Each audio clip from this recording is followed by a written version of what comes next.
Good morning, sports fans. You're listening to 96.9 FM WHYR LP Baton Rouge Community Radio. This is Derrick Hatfield along with Coach Perry Daniels, and we are here to bring you the latest, the greatest, the best, and the most entertaining in high school, college, and professional sports. You are listening to Louisiana All American Sports. Good morning, Baton Rouge. Today is Saturday, December the 7th, 2013. This is Derrick Hatfield with Coach Perry Daniels, and we are on location today as we will later today be delivering the Southwestern Athletic Conference, the SWAC championship game between Baton Rouge's Southern University Jaguars and the Jackson State Tigers. That can be heard later today at 1 p.m. on LouisianaAllAmericanSports.com. Perry, it's once again another good weekend for sports. Great weekend for sports, Eric.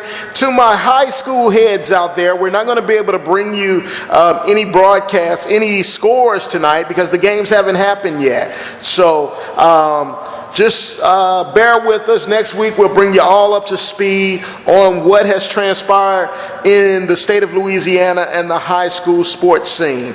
So we're going to jump right in to some Southern University information since they're going to the SWAC championship in Houston to take on Jackson State in a rematch. They lost the last game on the final play, and Joseph, the quarterback, Dre Joseph here, he's saying that he's looking forward to having that throwback.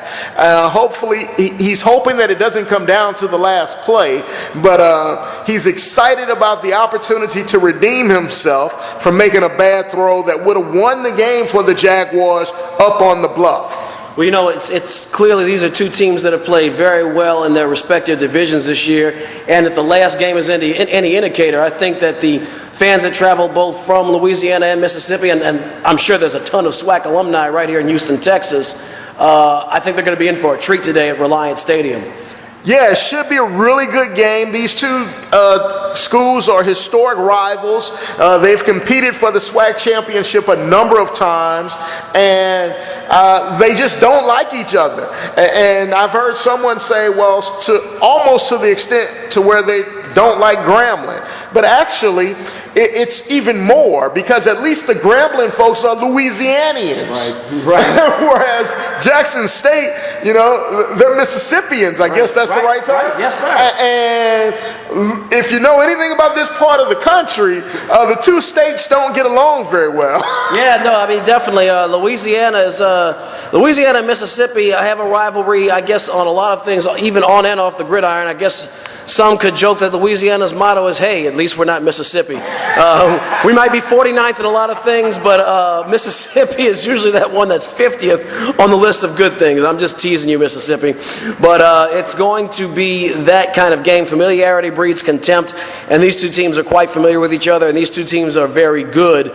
And I think we can expect a very competitive football game, probably a very high-scoring football game, and it could come down to the last team that has the ball or the last team to turn the ball over. Right. Traditionally it has, Eric. Traditionally the games have come down to those type of moments. So, you know, hopefully we're in for a good game here, a good competition, I guess, is what I'm looking for. Southern University's 8-4. Jackson State finished the season 8-3. They had the forfeit game where Grambling State University didn't show up for the game. The SWAC did not award them a victory for that. Strange. Strange on a couple of reasons, because if the game had been played, they probably would have won handily. Right. But I guess it didn't count as a loss either. In common opponents, both of these teams have lost to Alcorn State University. So, you know, they're about as evenly matched as they can be, Eric. Now, Southern University's offense has seemed to come along. They have been putting up some monstrous numbers lately, even in the Bayou Classic last week as they defeated Grambling. They scored north of 30 points. Not much, and not a total surprise there for a couple of reasons. One, we know Southern likes to throw the football a lot, and they throw it with a lot of efficiency. And second, we know that Grambling has had its struggles, so it's not an entire surprise that Southern was able to run the score up a little bit at the expense of the Grambling Tigers. Right. That final score of the Bayou Classic was 40-17, Southern University. They beat Clark Atlanta in Division II, 53-0. Before that, it was Alabama State, 31-28. So, the offense is clicking, the passing game is going. Coach Chad Germany, the offensive coordinator, the assistant offensive coordinator, is doing a fine job. And Coach Odom has that defense really playing well. Right? Yeah, they really are. They're a confident bunch lately. It's going to be quite a contest today. Well, so we have a regular Louisiana All American Sports guest coming up, and that will be the Fixer. And with a lot of championship action going on today and big NFL games, we want to get the inside scoop on just what the Fixer's talking about. Apologize last week for those of you that listened to the show on YouTube. We had a technical problem and lost about the last 15 minutes of audio, including the Fixer's call. So unfortunately, if you didn't catch us live, and shame on you, Saturday mornings, 11 o'clock, but if you didn't catch us live, we weren't able to replay that for you, and for that I do sincerely apologize.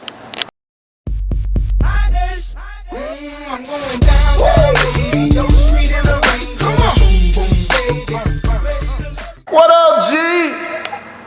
Hey, what's going on, boy? What's going on today? Hey, man, it's all good. We calling to get the scoop, man. We got a lot of good games going on this weekend. We've got the SEC championship, which your homeboys, the Missouri Tigers, are in. We've got the SWAC championship, which is where we are right now in Houston, Texas. And, we want to know about the Saints game. So run it down to us. Well, here we go. We'll go off with the Missouri Tigers and Auburn.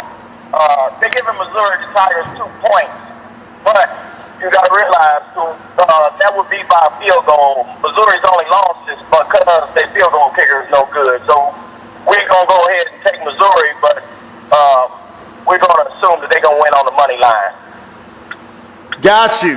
Missouri on the money line. You'll explain what that means to me later, man. But let's go on to the Saints game.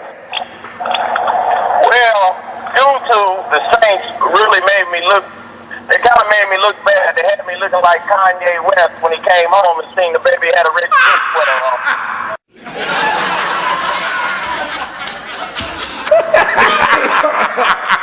That's pretty good there, G. So due to the fact that the Saints look so bad and Cam Newton been looking so good, they're giving Cam Newton, they're giving them 3 points. I'm going to take Carolina.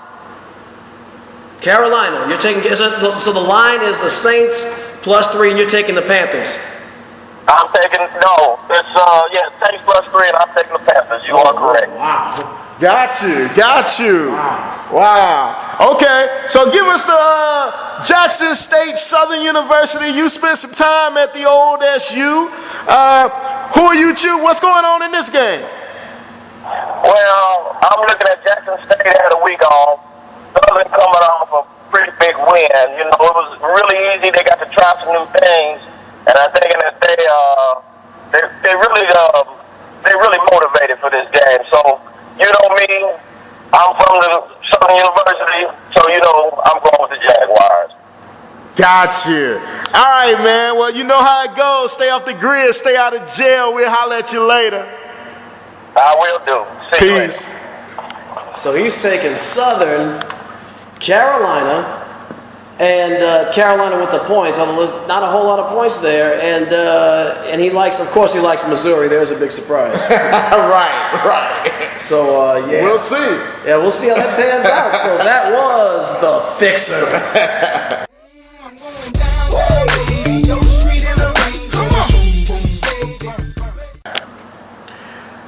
All right, Eric. Well, man, we don't really know a whole lot about these Missouri Tigers. They're just now getting into the SEC. They've been in how long, Eric? It's their second year in SEC play. SEC play, second year. In fact, Eric, there's really only one Tiger in the SEC, and that is the LSU Tigers. The LSU Tigers, that's right. That's right. There's another school that's playing today that calls themselves the Tigers as well, though, right? Yeah, but at least they prefer War Eagles. They know to bow down. The Auburn Tigers know to bow down. No, there are a lot of cats, a lot of felines in the SEC, and a whole lot of Tigers. That's right. Two sets of Tigers meeting up today in the SEC championship. Well, hold on, Eric. I don't know about that, man, because I don't think this team from Missouri has been in the SEC long enough to deserve that name. We're going to require that they put a ring on before we actually refer to them as our beloved LSU Tigers. Okay? Yeah, if they like being in the SEC, they should put a ring on it. So, since we don't know anything about these guys, man, I've got my guy in Atlanta, Mr. Derrick Thomas, who's reporting from the SEC Championship. Derrick, if you could tell us, who is this team from Missouri? First of all, thank you guys for giving me a call. And second of all, let me say this. The SEC owes the University of Missouri an apology. And I say they owe us an apology because, when we came into the conference and everybody that I talked to would say, hey, Derrick, who is Missouri? You guys are going to be at the bottom of the SEC. The SEC is so tough. Second year into the conference, and we won the SEC East. I don't know, when you say who is Missouri, we're actually the number 1 or the number 2 defense in the SEC at this point. We lead the SEC in sacks, and we have at least 6 people, I believe, going into the NFL next year. Well, hold on. That's the question that I want to ask. When you ask who, that's who we are. Well, that's probably more positive intel that I've gotten on the Missouri Tigers all year. I was Matt Moscona, who's a local commentator in Baton Rouge, said at the start of the year that Gary Pinkel was unaware of just how powerful the SEC name was behind the Missouri brand, and that Missouri was going to end up being not just the toe cheese of the SEC, but the gunk underneath your toenails. Now, clearly that has not been the case, but they've kind of come out of nowhere. Obviously, they're doing something right. Any comments to that? Any response to that, Derrick Thomas?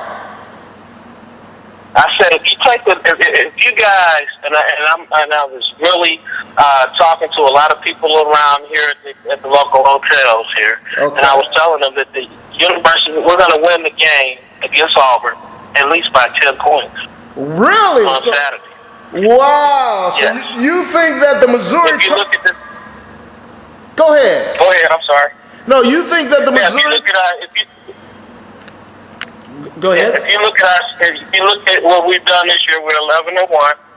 Each game that we've won in the SEC is been by 2 touchdowns this year, except for we had what I would like to call a brain fart against South Carolina in the fourth quarter. We were actually leading in that game 17-0 in the fourth quarter. Turnovers, field goal kickers missed a few kicks, and then we ended up losing in double overtime. Okay. Well, hold on, Derrick Thomas, because first of all, you guys do play in the SEC least. Football, it's not really football strong. And then second, the team from Missouri is playing today. Their one loss is to probably what we like to think around here, one of the better teams in the country. We're thinking that Auburn's going to be an extremely formidable opponent today. Auburn has won 2, and I think we can all agree on this, 2 miracle games. Now, if you're going to tell me that 19-year-old and 20-year-old kids, after winning 2 miracle games, and everybody, including you guys, anointing them as nobody's even thinking Missouri's going to win this game. So you don't think they're thinking the same thing? I think they're coming to the game already taking this, and they're going to win it, and I think that Missouri's going to really shock them. And then I think it's going to be, like I said, at least by 10 points. Well, let me ask you this. Now, critics might argue that, granted, the South Carolina loss is certainly no shame in that, losing the old ball coach, and Obviously, they're big wins over Georgia and over Georgia. And the rest, you have a Florida team that couldn't be much worse, that didn't even have its quarterback. You have Tennessee, which is in a very down year. Vanderbilt, which is Critics could say that that Auburn had to run a gauntlet, that beating Bama in itself, no matter how it came in, it was a miracle victory, but the score was tied at the end of regulation. And as for Georgia did have the ball last and couldn't do anything with it. I mean, I guess what I'm saying is critics could point to the scoreboard and say they still won those games in Missouri. Probably other than Georgia, they don't really have that signature win. What would you say to the Missouri side of that? I would say this. Each of those games that you discussed, you said Florida, they're down. Okay. We beat them by, I think, 17 points or plus. Georgia, we beat them at home, mind you. Right. Between the hedges by 20 points, I think. Ole Miss, 14 points. And mind you, some of these games that I'm describing to you, we won with our back quarterback. He's a redshirt freshman. That's who we beat. So when everybody says, Georgia had injuries, Florida had injuries, you know what? Missouri had injuries. We didn't have our starting quarterback. Right. Now he's back. And that's why I think that we'll beat Auburn by at least 2 touchdowns. So James Franklin is about as close to 100% as he will be, and obviously Matty Mark played well in relief. Tell some of our listeners who I'm going to guess many of them know very little about Missouri football, some of the other key players on that team. I mean, I know you have a pretty ferocious running game too. Absolutely. No. Besides just the running game, and he's a killer. But we have receivers. Each one of our receivers are at least 6'5" or 6'4" and above. So we have 4 receivers in that. One of them, Dario Green Beckham, was the #1 recruit in the country, period. 2 years ago, Alabama, Nick Saban was hot after him. But I actually think with Damian Washington, #2, is who you really need to watch on Saturday. He's going to have a huge game against Auburn, as well as if you want to look at another pro that's going to be coming out as cornerback, by the name of E.J. Gaines. Right. I have heard of this guy. Mike Evans. He shut down Mike Evans last week, the Texas A&M superstar, who's going to be probably a #1 pick. He held him last week to 4 receptions for 8 yards. Yeah, and I haven't even gotten to our defensive line. I'm sorry to mention, but we don't even have to rush the quarterback. Blitz the quarterback. We have 4 linemen, including Michael Samps, who's leading the SEC in sacks right now with 11 sacks this year. All right. Well, hey, we appreciate the live update from Atlanta. Keep us attuned to what's going on there, Derrick. We'll be checking back with you. We really appreciate that. Thank you, sir. Nice talking to you guys. And give me a call back next week when Missouri is your SEC champions. And then the argument will be, should they be in the championship, the overall BCS championship game, which I think they should be. If that happens, I will be in agreement with you. I think most people around here would too. We might hate each other within, but we never take we never take sides against the family. All right, man. Take care. All right. Peace. All right, that was Derrick Thomas out of Atlanta, Georgia, who'll be covering who's right next door to the Southeastern Conference Championship game, which will be later on today between the Missouri Tigers and the Auburn Tigers. I guess we can dive into that game a little bit. I'll tell you, I was going to say this. He just pretty much had an "I told you so" setup right there. Right. Clearly, he's taking Missouri. I will go on record and say I'm taking Auburn in this game. I think their defense is really locked down. As a team that can rush, they can also rush 4 and still put sufficient pressure on the quarterback. Although A.J. McCarron did a good job managing that last week, they can make the plays when it counts. They got a lot of speed on the corners. But last but not least, I just think that quarterback Nick Marshall and the running back Trey Mason, I just think they're too much. A couple of things I didn't know until last week. I knew that Marshall was a capable runner, capable scrambler. I did not think, though, that if he was put in a position in which he had to throw the ball, which he was last week, that he could deliver, but he's done it twice. He did it on 4th and 18 against Georgia. You know, you could say it was a miracle tip, but he had to step up in the pocket and buy time to get the ball all the way down the field in the first place. Didn't know he was capable of that. And last week he made play after play after play to keep the chains moving for Auburn with his arm. So I just, I don't think Missouri's as battle-tested as Auburn, having played LSU, having played Ole Miss when they were ranked, having played Georgia, having played Alabama. I just think that Auburn is a better team, quite frankly. And I agree with you, man. I think they're more battle-tested. Yeah. You know, I think that Missouri's only quality opponent is Georgia. And the other quality opponent was South Carolina, who they lost to. Right, exactly. So I know the Missouri people are all excited. Derrick Thomas is doing a fantastic job. You know, and even for them, they were placed in the East for a reason, Eric, and it's because it's basketball-centric. Right. And that's what Missouri does. Right. I mean, Missouri is a very good basketball school. Kentucky, Florida, right, Tennessee. Right. You know, I mean, those South Carolina is not bad. You know, those are very good basketball. Vanderbilt, right. His strength is definitely basketball, not football. Right. So you know, to make it through the SEC East. People around the country here, they made it through the SEC and they're playing for the SEC championship. Well, the SEC was down this year, but the SEC East was tremendously down. They were really bad. I mean, you know, you have Florida. I mean, first of all, after Driscoll got hurt, that was the end of Florida's season as it was. Right. And I think even then, Florida had a lot of trouble putting points on the board, even with Driscoll at quarterback. So when they went to his backup, that was all she wrote. Javion Clown, he had the injuries. Right, he missed a lot of time, which I think, you know, South Carolina only lost 2 games, but you have to wonder if he would be playing healthy the entire season if South Carolina wouldn't be in this very game. They were still alive until that victory over Texas A&M last week by the Missouri Tigers. Right. And to their credit, I mean, they did, I won't say they bottled up Johnny Football, but they kept the Aggies from running wild. Right, and were able to pull out a late victory. Right. Well, because LSU had given them the blueprint. Yeah. They showed them how to do it, how to pressure old Johnny Football there. So, you know, you have Kentucky, which is always down. You know, they really haven't been very relevant since the Hal Mummy days in the late 90s. Until my nephew gets there next year, Eric. He arrives this spring. He'll be on campus. T.V. Williams out of Dallas, Texas, runs a 4.340, and hopefully he'll be able to make an impact there in that Kentucky program. So Trey is definitely going to Kentucky. Definitely. Papers signed.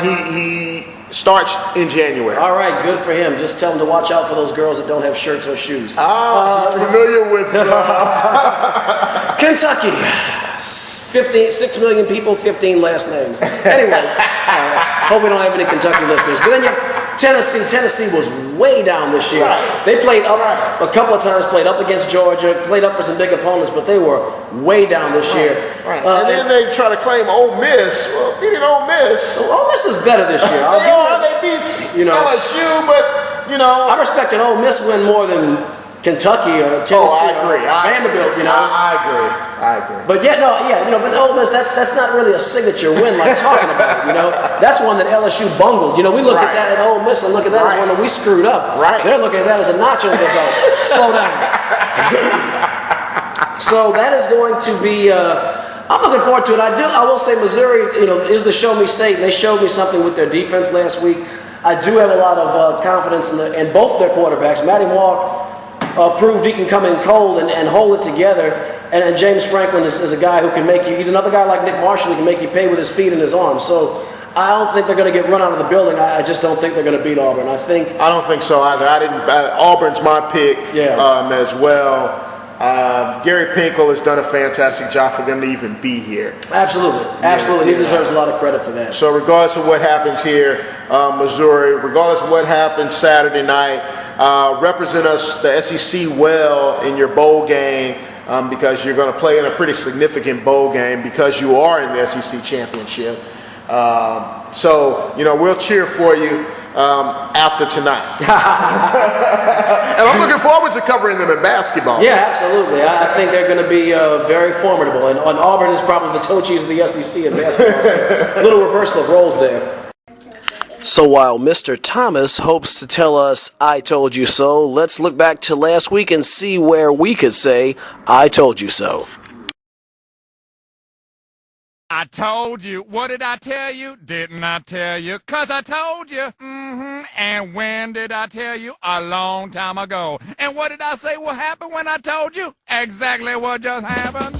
So, Eric, all that being said about both programs, I am going to go on a limb here and say that Southern University is going to do like LSU, and they are not going to let the inferior team pull off the upset.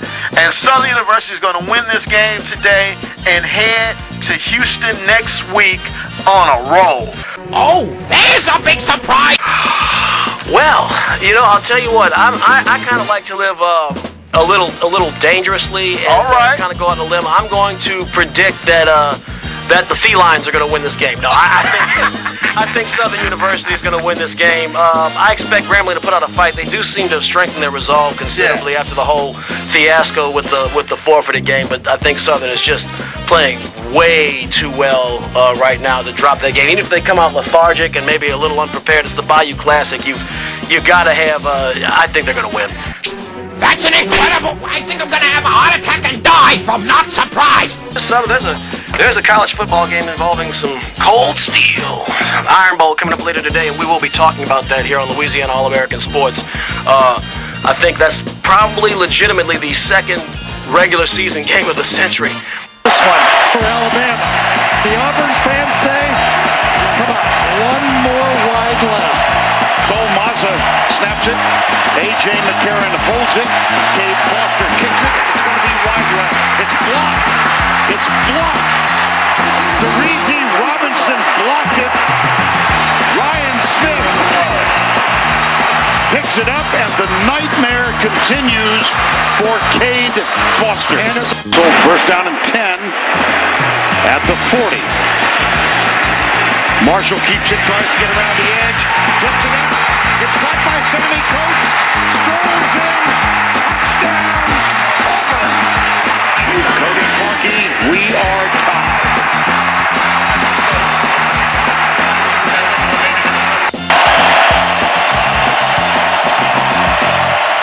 Here comes Alabama's Hail Mary. No, they're not. They are. Yeah.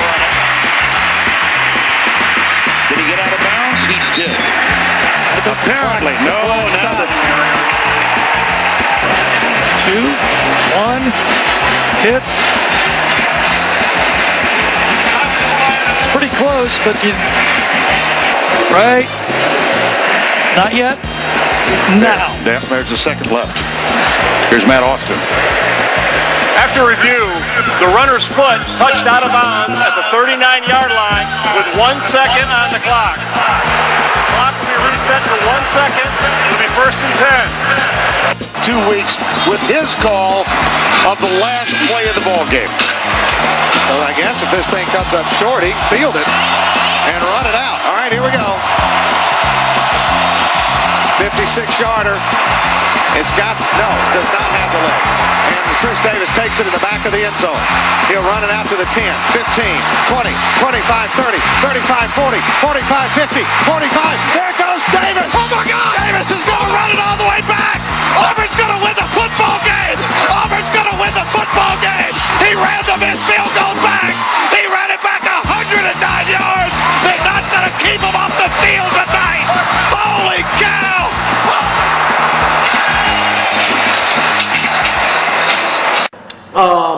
Now, let's talk about a little more college action. First of all, LSU, late in the Arkansas game, you saw Zach Mettenberger was injured. It's that same knee that has been bothering him all year long. We didn't know how serious it was as he walked off on his own power.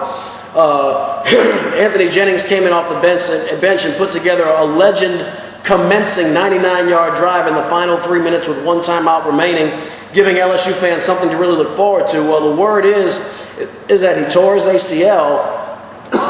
Excuse me, tore his ACL, and that he's almost certain to not play in the bowl game. I'm assuming it's a partial tear. To even hear words like probably involved, I'd imagine he'd have surgery and he'd be out 6 to 8 months.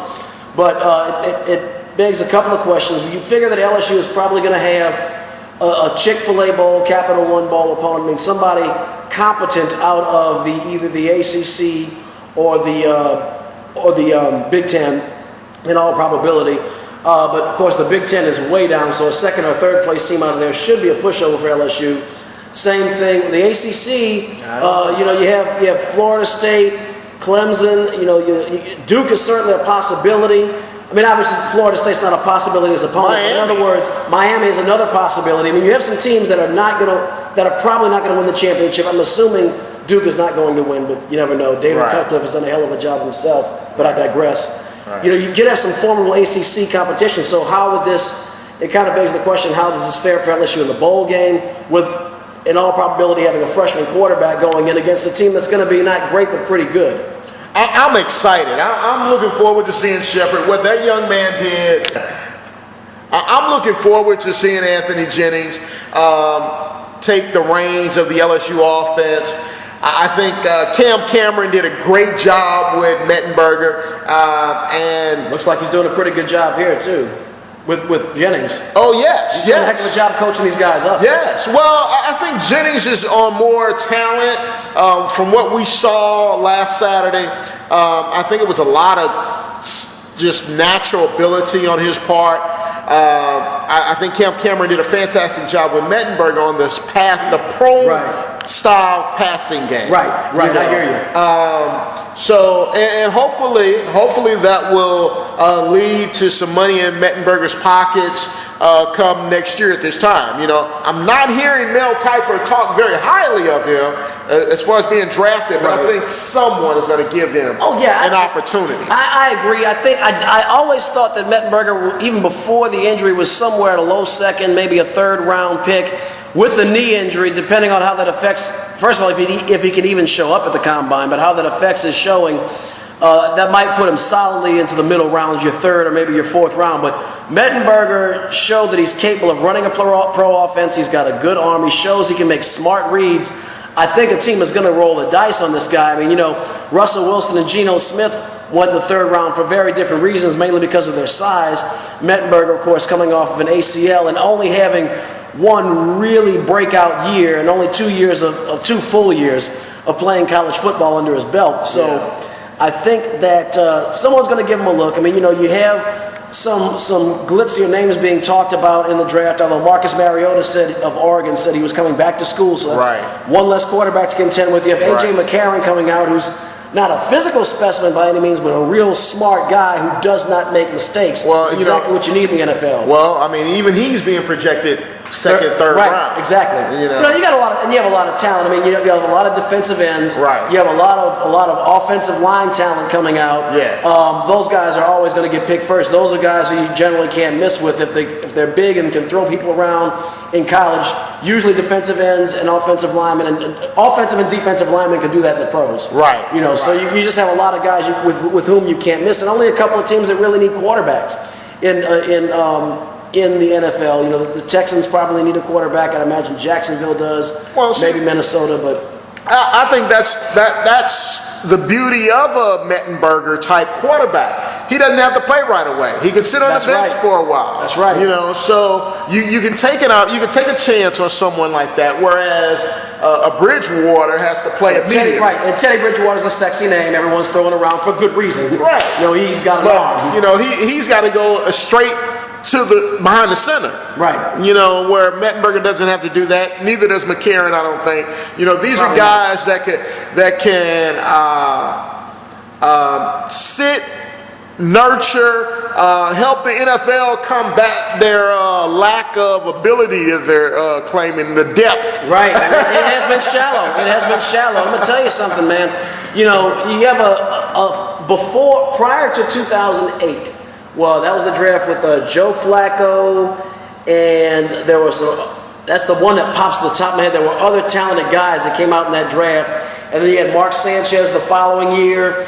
You had a lot of guys who were drafted in 08 and in 09, and even in 2010, rookies who started making immediate impacts. But before that, I think I might have said any and every week that the NFL has a lot of bad quarterbacks. I mean, prior to 2007, they had a lot of teams with bad starting quarterbacks. Now they're not so many bad starting quarterbacks. You have some that are maybe average and some that are game managers, but there are only a handful of bad quarterbacks in the NFL. Right. But there are a lot of terrible backups. There really aren't a lot of good backups. It's what's made a guy like Matt Flynn, make about $10-15 million, and he's only started a couple of games last year because people can see that he's competent and he can hold it together. Now he's back in Green Bay. Well, I was going to say, people in Los Angeles don't think he's competent and can hold it together. In Oakland, they don't think he's competent. I think they hit goal. Well, think about this though. The competence has a price. The Seahawks signed him to a $10 million a year contract. You have Russell Wilson making $450,000. Well, guess who's got to go? Right. No matter how good Clint might be. Terrell Pryor making just over $500,000, and they were paying Flynn $5 or $6 million, a mid-seven figures contract. Well, he's got to go. Right. That's just the business of it. Yeah, that is the business. Yeah. But I hear you. But yeah, but you have Matt Flynn filling in for Aaron Rodgers, and while that's certainly not going well in Green Bay, he certainly is going to give you a better chance than Seneca Wallace, or I can't even name the other guy who played and looked terrible. So anyway, I've gotten off the beaten path to bring it back home. There are a lot of bad backup quarterbacks in the NFL. Yeah. And I think what you might see with guys like with McCarron and with Zach Mettenberger, you might see a situation kind of like with Ryan Mallett in New England, a guy with a lot of talent, wasn't a clear first rounder, but you definitely could see the skills, and Bill Belichick took him in the third round. I think part of that was some character issues off the field too, so he might have gotten a steal. But now, if Tom Brady does get hurt, I would think, just based on past experiences, how the Patriots have developed quarterbacks like Matt Castle and people like that he'd probably be able to come in off the bench and do a pretty good job. So hey, and the Patriots love LSU players. They sure do. They sure pick enough of them. Right. Right. So we'll see. Hey, NFL, if you want to increase your depth, expand your rosters. You think the 53-man roster, that could be a whole other subject for another day, but you think 48 or 53 with 6 inactives is a little, not quite enough. I agree. You probably only have one backup in a lot of positions, particularly on the offensive line. So that could be another topic for a future story. We could definitely delve into that, because that's one I think will be of interest to a lot of our X's and O's people. Yeah. Rounding out the college football discussion, Florida State University quarterback Jameis Winston, who is at this point I'd say all but a slam dunk for the Heisman Trophy next Saturday, it was announced on Thursday that by District Attorney Willie Meggs that there will not be any charges pursued against Jameis Winston. They reviewed the evidence and they decided that no charges would be filed. This is definitely there are always two sides of the story, and then there's the truth that lies somewhere in between, sometimes closer to one side than the other, sometimes right in the middle, sometimes really far from another side, but the truth is always somewhere in between. And whatever the truth is tragic, because the truth is one of two things. Either Jameis Winston got away with a violent crime, or this young woman, for whatever reason, fingered this guy. And no, that's what she said references, but fingered this guy as an assailant and decided that, for whatever reason, she was going to ruin his life a little bit. I could speculate all day long. We could, on the one extreme, we could speculate that Jameis Winston was this testosterone-driven, entitled athlete that thought he could do what he wanted, take what he wanted, got the girl drunk, brought her back, and when she said no, he decided to take what, to take it, and you can. We don't know. And on the other extreme, right. I'll let you go. On the other extreme, you could have the other extreme where she saw this guy, got drunk, slept with him. I know there was another individual on the premises involved. I think the police report might detail a second DNA sample. Don't quote me to that. I've not reviewed that, but another individual involved. She might have felt like a slut afterwards, and somewhere in her mind, rationalize, I must have been forced to do this. They got me drunk. Rape! I don't know. We don't know. There's no idea. But what we do know is that this is over with, and something bad happened to somebody along the way here. Well, I watched the Jameson's attorney's press conference Thursday, Eric, and according to his statements, there were 2 other guys in the room or in the apartment, and Neither one of them engaged in any activity with the young lady, and the attorney would not confirm that that it was sexual intercourse that took place, that this whole thing was surrounding. Right. So, I'm just glad it's over with. I don't quite comprehend why there is still doubts on what took place when the authorities are saying that, look, there's nothing here that we can take to trial. If the young man or any young man is convicted, then we just take the authorities' word. Right. But when the authority says that there's nothing here, there's still debate. Well, it's two things. One thing you pointed out on the show a couple of weeks back, you are innocent until proven guilty. And as we've seen in some cases like, say, O.J. Simpson or Casey Anthony or George Zimmerman, not proven guilty still can leave a cloud of suspicion over one's head, regardless of what the quote-unquote real truth is. I think the stain of an accusation of anything that's serious in this country is going to stick with somebody to an extent, no matter how much evidence they have. It's just that heinous of a crime, that abhorrent of a crime. I think that we all have mothers, we all have cousins, some people have daughters, But again, the authorities have said that there is no crime. Right. True. It's unfortunate. That's the strength of an accusation. Right. And that's how an accusation can hurt anybody. So, I think, like I said, either way, no matter what the real truth is, this is very unfortunate. I do think, just listening to the rumblings in the press, that I think they saw this coming, that no charges would be filed. I think now he's got a clear path to the Heisman and possibly a chance, assuming they can beat Duke, a shot at the BCS National Championship. Who do they play in the BCS National Championship? My vote, if I'm a voting man, I'm voting for Auburn. Now, Brad Edwards, Auburn-Missouri winner, or just only if Auburn wins? I'm going to say, I've heard now, Eric the fan would say the Auburn-Missouri winner. Eric, the journalist, if I had a vote, would vote for Auburn, but not Missouri, even though I have a lot of reservations about Ohio State. Me being kind of as analytical as I can be and kind of taking the little information that filters down to me, I think that Ohio State would not get jumped by Missouri for this reason. One, they are undefeated, been undefeated the last 2 years in spite of a very tepid, mediocre Big Ten schedule. But by the same token, Missouri does have a loss. It came against South Carolina, and they don't have as strong of a schedule. Auburn's biggest claim is, look, we beat Bama. We had to play Ole Miss, who was not a walkover. Our only loss is to LSU, who was ranked number 6 at that time. And it was pouring down rain. Correct. Right, exactly. And if they beat Missouri, so if Auburn does beat Missouri, they would have yet another top 10 opponent under their belts. So I think Auburn's case is a lot stronger, assuming a win on Saturday, and that's a big if. But assuming a win on Saturday, I think Auburn has a much stronger case than Missouri would. On the other hand, Ohio State, like I said, they are unbeaten. Comparing them to a one-loss Missouri, I think that Missouri has not had a whole lot on their schedule, much like Ohio State has not.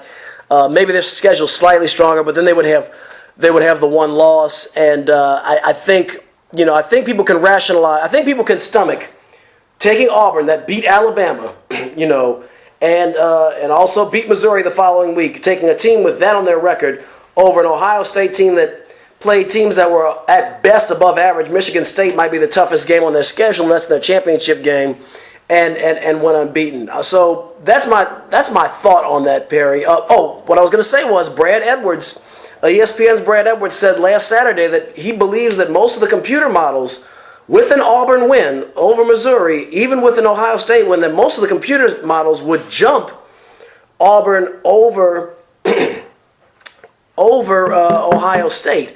And he said some computer models even could jump them to number 1, meaning they just need a little bit of help from the humans. Wow. That's just how strong that number 1 win is and how strong Auburn's schedule has been. Right.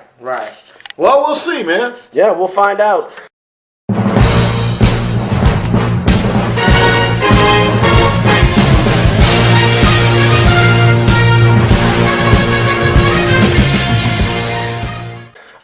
So we have also Sunday night. We've been waiting all week for Sunday night, and the Saints have definitely been waiting all week to get back on the field after taking that butt whooping at the hands of the Seattle Seahawks. On Monday night, the Saints were absolutely embarrassed on Monday Night Football by the Seahawks. They couldn't run the ball. They didn't really try to run the ball after a while. They couldn't make a first down. They couldn't get their defense off the field. They turned the ball over. It was just an awful performance by the Saints. We might get Coach Jim Mora to opine on that a little bit later today, who also had a famous meltdown following a Carolina Panthers game, which is what we have coming up. Right. And actually, hold everything. We have Coach Jim Mora on the phone. Let's patch him in right away. Coach, tell us your thoughts about that Saints game on Monday night. It was pretty rough. We couldn't do diddly-poo offensively. We couldn't make a first down. We couldn't run the ball. We didn't try to run the ball. We couldn't complete a pass. We sucked. The second half, we sucked. We couldn't stop the run. Every time they got the ball, they went down and got points. It was a horse performance in the second half. Horse. I'm totally embarrassed and totally ashamed. Do you think that the defense took a step backwards? Well, I'll start off by saying this. Do not blame that game on the defense, okay? I don't care who you play, whether it's a high school team, a junior college team, a college team, much less an NFL team. When you turn the ball over, one for a touchdown, you ain't going to beat anybody I just talked about. Anybody. All right? And that was a disgraceful performance, in my opinion. We threw that game. We gave it away by doing that. We gave them the friggin' game. In my opinion, that sucked. You can't turn the ball over like that. Holy crap. I don't know who the hell we think we are when we do something like that. Unbelievable. That's pitiful. I mean, it's absolutely pitiful to perform like that. Pitiful. How does this affect the Saints' outlook for the playoffs? What's that? Playoffs? Don't talk about it. Playoffs? You kidding me? Playoffs? I just hope we can win a game. Okay, well, thank you, Coach Mora. Panthers are looking really sharp, and they're looking like a team that finds ways to win. They pulled out a win very narrowly against the Miami Dolphins a couple of weeks ago, and they looked really strong. Of course, they beat the Patriots on Monday Night Football. Right. In close fashion, but beating the Patriots at Foxborough in any manner is very impressive, no matter how you cut it. Of course, I did say that on paper they looked like they could hang with the Patriots, and they did. This is a Panthers team that is really soaring at the right time. They demolished Tampa Bay last week, so they are going to be tough. That front seven is, in my opinion, the best front seven in the league. I think they can hang with anybody. I think Charles Johnson, the defensive end, when he's healthy, is an absolute nightmare. You're probably going to have to max protect and or double him up. I think the Panthers are going to be fierce, but the Saints, first of all, I think they're going to take. We've talked about a couple of high school football games we've covered. We've kind of said that sometimes a team has gotten beaten so badly that the coach would throw the film in the garbage. I don't think that happens at the NFL level, but I do think, given the circumstances, they were on the road, it was cold, it was kind of wet, that they can shrug that off, get back to the Superdome where they're very, very comfortable. They are unbeaten, 10-0 in primetime games under Sean Payton and Drew Brees. And I think that Carolina, I don't know if they'll have quite enough offense to match the Saints' offense. The Saints' defense is not chopped liver. They're gonna make problems for Cam Newton, and they have before. I think that the Superdome crowd is what gives them the edge. The fixer was saying that the line was +3, and as we've often heard from the gambling types, home field advantage is worth 3 points. That's reflected in the line, and I think the Saints will be able to win that game on Sunday night. It's going to be interesting, Eric. The Panthers are on an 8-game winning streak. Coach Ron Rivera really has them playing well. What we saw Monday night, man, was just, I can't even imagine the Saints beating the Seahawks in a rematch. Yeah, not when you play like that. I think you had a couple of things going against them. First of all, let's talk about the things that the crowd noise was clearly a factor. You could see they had a couple of delay of game penalties. You could see you could see Breeze electing to not make adjustments because of the crowd noise at times. They prepared all week for that, and I think the crowd noise definitely was responsible for a couple of boo-boos. Also, you had the kind of a flukish early turnover on the sack fumble that was returned by the defensive lineman for a touchdown that put the Saints in a hole early. And finally, turnovers can kill you, and the Saints were suspect to that. They just could not get it going. Seattle has probably as good, if not better, a defense than the Carolina Panthers. And it just wasn't the Saints' day. They did not look like they were ready for what they walked into. And this is how they looked the last time they were in Seattle. Right. Oh yeah. Well, the last time, and that was against the 7-9 team. Right. That was against the 7-9 team. And you have some differences. I think back then, I think the crowd noise hurt them, but their inability to play defense and stop the run was toxic. It was really what they're undoing in that 2010 wild card playoff game.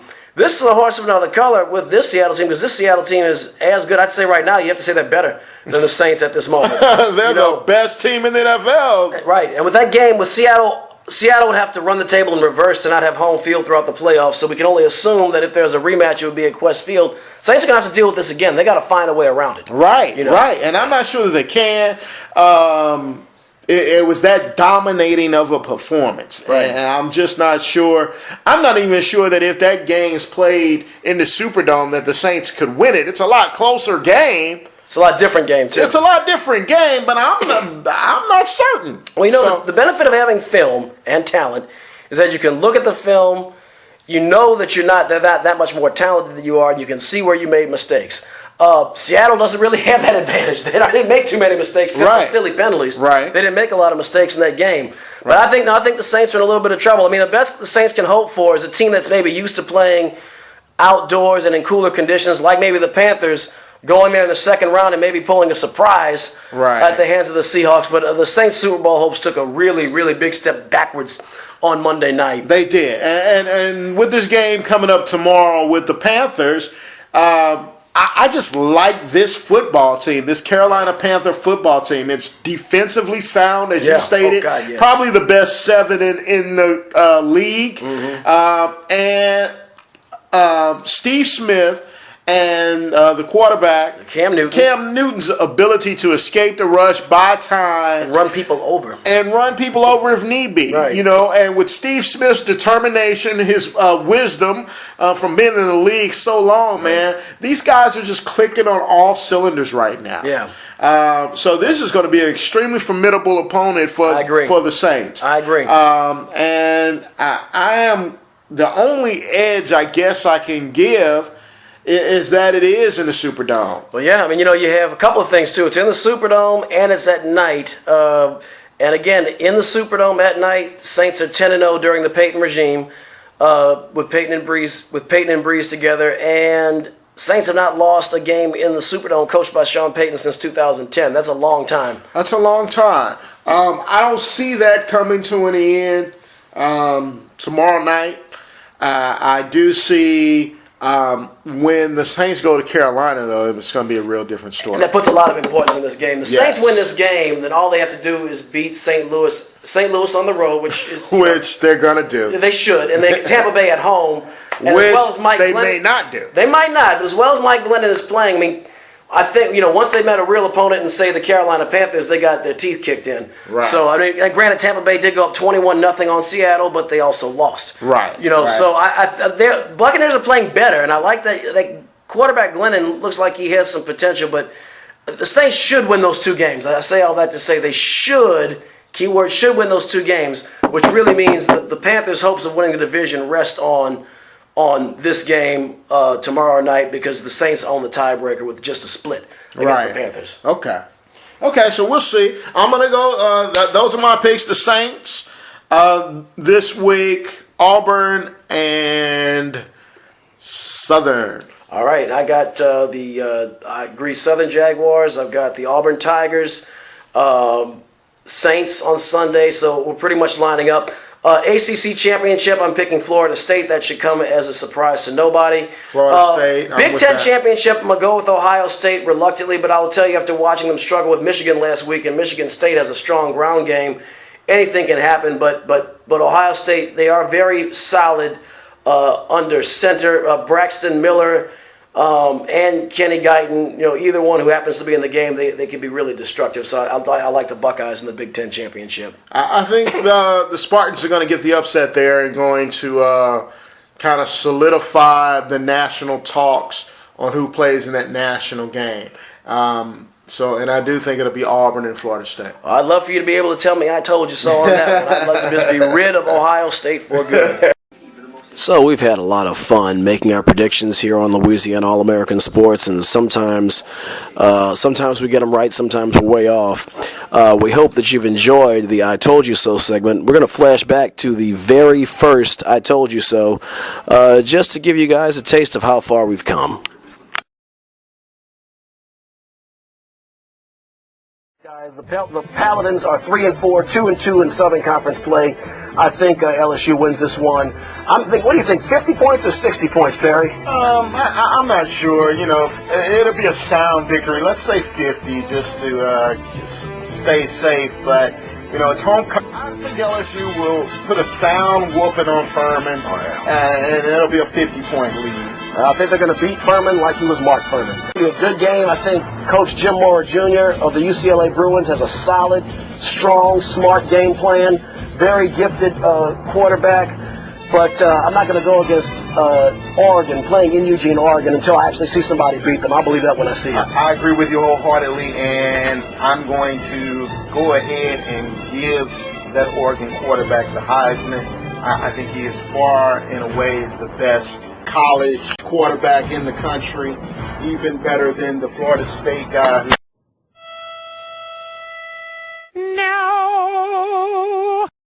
So, anyway, getting back to the action. Saints have, Buffalo coming to town. They said 10-point favorite. I think that's probably right. I think the Saints will probably cover that spread. I certainly think that the Saints are going to win that ball game. They had that tough loss against New England in Foxborough, but, again, like we mentioned a couple of weeks ago, it wasn't like there were any red flags or glaring weaknesses. You just had two great quarterbacks going head-to-head, and Brady at home had just enough. They say home, the Vegas guys like the fixer. We'll say that home field's worth 3 points, the Saints were nipped by 3 points. So I expect the Saints to rebound in their first home game in about a month in the Mercedes-Benz Superdome. Noel Jackson. Music satisfaction. I think the Bengals are going to win that game. A slightly more experienced quarterback and better weapons on the outside, and they're at home. So I think they win that game. They've won 2 in a row, and to borrow a line from Lou in Major League, you win 3 in a row, that's called a winning streak. So I think Detroit rebounds and the Lions win that game against the visiting Dallas Cowboys. Detroit's a much better team here. They just need to execute what they can do, and they should come out of this game with an easy victory over the Dallas Cowboys. Clay Buchholz versus Joe Kelly in Game 3. While Clay Buchholz has a smoking hot wife, but yet a horrible perm, that's the lady from Deal or No Deal. I like the Cardinals tonight. I just have not been able to trust Clay Buchholz in postseason tonight. Well, that's all the time we've got. We will be back in Baton Rouge next week. So Saturday, 11 a.m., lock it in, rip the knob off, tune in to 96.9 FM WHYR LP Baton Rouge Community Radio. This is Eric Hatfield. And I'm Perry Daniels. And we will see you next week. Have a good afternoon. Love you, ADTJNS.